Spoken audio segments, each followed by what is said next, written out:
a great debate. I'm actually considering myself a third-wave feminist, anybody who's after the right for women to serve on juries, and I think that was in the mid-'80s when that happened. So finding myself as a new feminist, I really think that this is very true, that women are being snubbed, and maybe that's not the right exact term, but I kind of feel that way. I've submitted myself on panels to speak, and I think we have to be proactive reaching the panelists, the committees that select people, as well as just trying to let people know that there are avenues to choose women, because saying, oh, we asked one woman and that woman declined isn't the right answer. You have to keep trying and keep trying. And it's not just for diversity's sake, it's just for, are you getting a right message? If you keep putting the same men over and over again in these positions to speak and serve on panels, then you're just promoting the same kind of message. And so it's not just diversity of the skin color and the gender issue, it's diversity of message.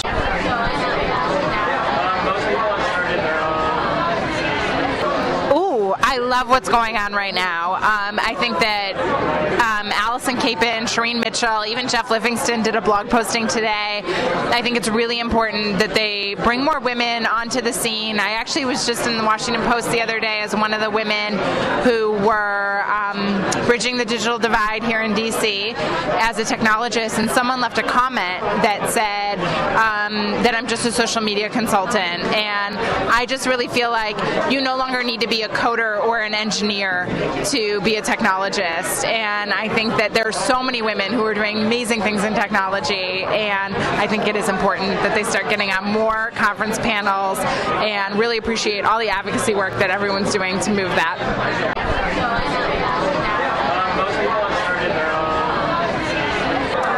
I think this is a discussion that's been taking place, as long as I can remember.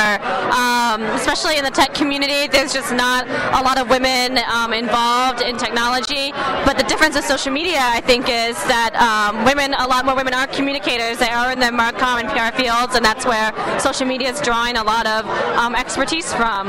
So I think that we're going to hopefully see a shift, in the next few years of women who are really doing great things in the communication space, which translates into social media and breaks into some of those technology barriers. I think it's also important for people to really engage and embrace younger women who are interested in technology or learning more about it.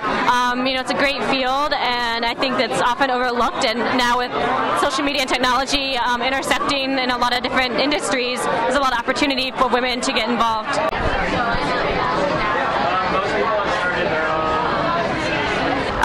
I thought that was a really potent post by Jeff Livingston today. He's FYI at Jeff Living on Twitter.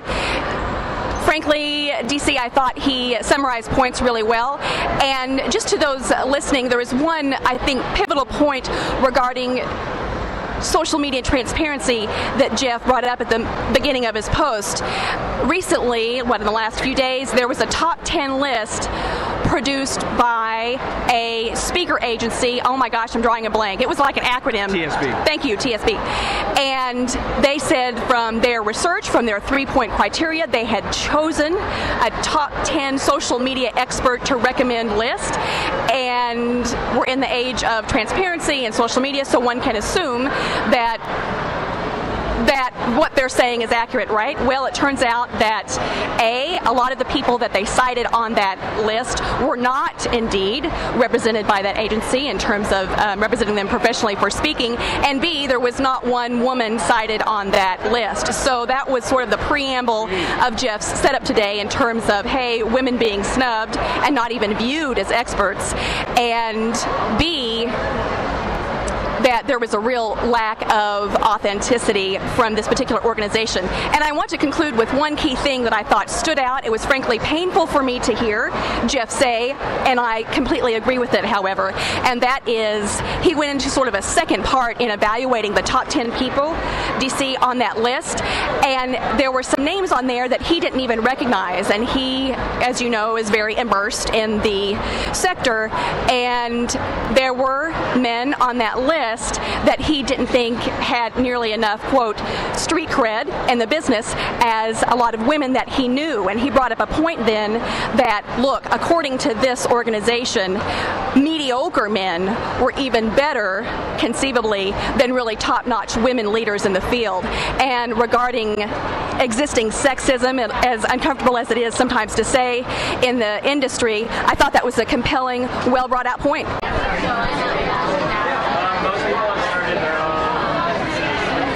I think it's a pretty good debate, and it has merit. You look at any of the conference panels, and you can really see that. But I think it got me thinking about a broader debate, which is total diversity in this area in general, in tech, social media, public relations, marketing. It's not just gender diversity, but also racial diversity. Some would say sexual orientation in that category too. So I think it sparked a broader debate, and I'm pulling together a bunch of people right now to kind of talk about the things that don't get said. Because I think in most workplaces, people are generally interested, but it's not the most comfortable environment for you to speak freely. So, I'm pulling some people together, and we'll see what happens, but I want to get to the root problems and what's in that. I think Jill Foster and people like Shireen Mitchell have done a good job of targeting women and also women of color. So I'd like to, broaden that to a general perspective and, a general spectrum and see what we can find out.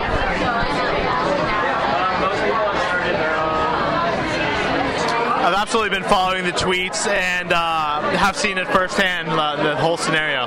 My thoughts are, I think that it's unfortunately reflective of the way government and the kind of new media world has been. It's been focused primarily on males, and there have been specific kind of grassroots groups that have specifically catered to women in new media.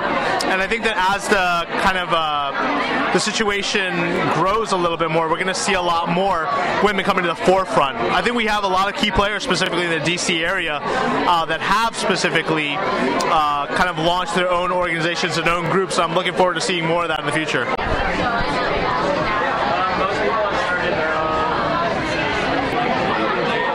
No, I have not seen anything that Jeff Livingston has written or blogged about women being snubbed at social media conferences. Actually, it's kind of interesting because a friend of mine, Stephanie Bergman, had just come back from Blog Her and had posted a blog post about how, compared to the speakers lineup at Blog Her, compared to who you would consider as an industry leader, was possibly not as strong as, just because you've been blogging for 5 years doesn't necessarily make you a social media expert. So it was sort of a contrarian view, which I thought fit in it was kind of a sort of a counterpoint to that kind of, they weren't necessarily oppositional, but I thought it was just an interesting juxtaposition in terms of that argument. I can't say I'm that well informed into the workings of the A-list or the speaker circuit to say, whether the Speakers Bureau stuff has any legs to it or whatever. I agree that having proportional representation is a goal, but then just making sure that the quality of speakers is maintained is a consistent thing, and just making sure that people reach outside of their own personal networks to just make sure that they're getting the best voices in the blogosphere, the social media sphere, or whatever. So.